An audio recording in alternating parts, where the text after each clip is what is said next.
Friday morning look at the White House at 8:53 a.m. on the East Coast. Beautiful day starting out in Washington, D.C. for the end of the week, into the work week at least. President Joe Biden inside that White House continued his record pace of executive orders yesterday, rolling back anti-abortion measures put in place by the Trump administration and signing measures to shore up the Affordable Care Act after 4 years of efforts to dismantle it. Biden is reportedly planning to wind down his initial burst of executive actions by mid-next week and shift his focus to getting key parts of his legislative agenda passed. 3 administration officials tell NBC News. With a $1.9 trillion coronavirus relief package, Joe Biden's top priority.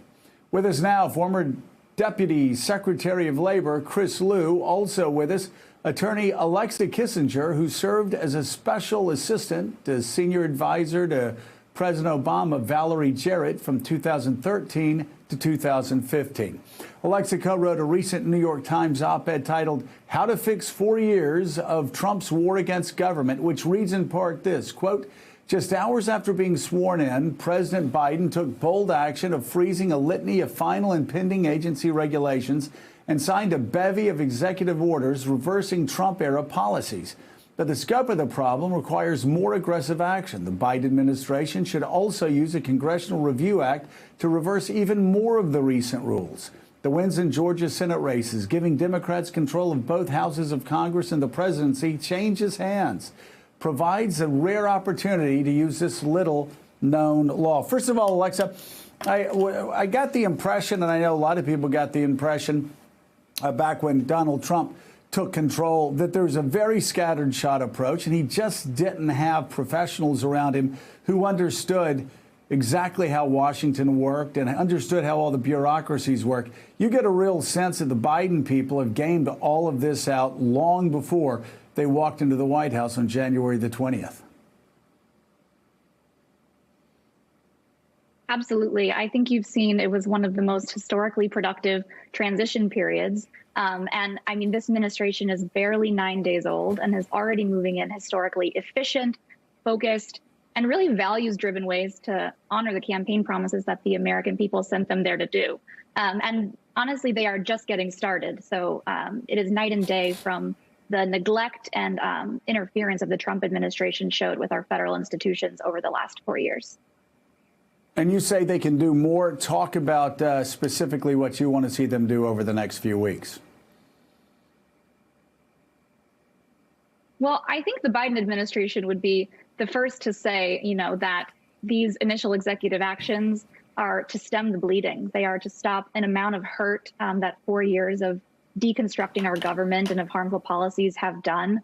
I'm going to be honest, I haven't read every single executive order, but I think nowhere in them does it say, and this is all we're going to do on the topic. It is just the beginning. So my co-author Neil Eggleston and I wrote a piece that really talked about the long and hard work of rebuilding back our federal institutions.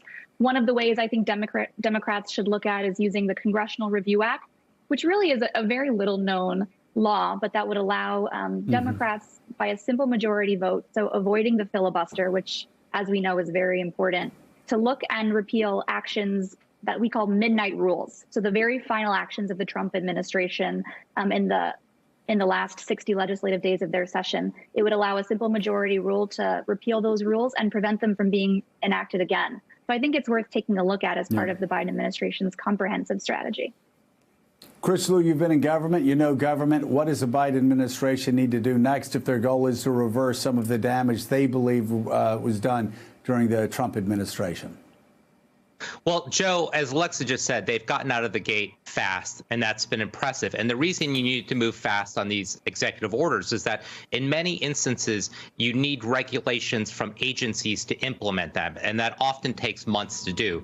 The other reason you want to move fast is because you want to try to effectuate change, behavioral, attitudinal change. And a good example is reversing the ban on transgender troops serving in the military. And to be clear, they already are serving, but the more that serve, the more that they're integrated, the harder it becomes for anybody subsequently to try to undo that. And then finally, what's important is that they've really focused on a lot of very popular agenda items, whether it's DACA protections, whether it's reopening the Affordable Care Act, whether it is the eviction moratoriums. And so while Republicans may complain about executive overreach, which is frankly a concept they haven't talked about for 4 years, these are broadly popular items. But the bigger lesson from the Obama administration is going back to economic relief. We need to go big, and it needs to be sustained. And what we learned from the Great Recession is that if you cut off the money soon, then the recovery takes longer and the pain worsens for all Americans. So the executive orders are important, but the legislation has to follow this. Hey, thanks so much for watching our YouTube channel. You can follow up on today's top stories and breaking news, or catch up on your favorite MSNBC shows all in one place. Download the NBC News app today.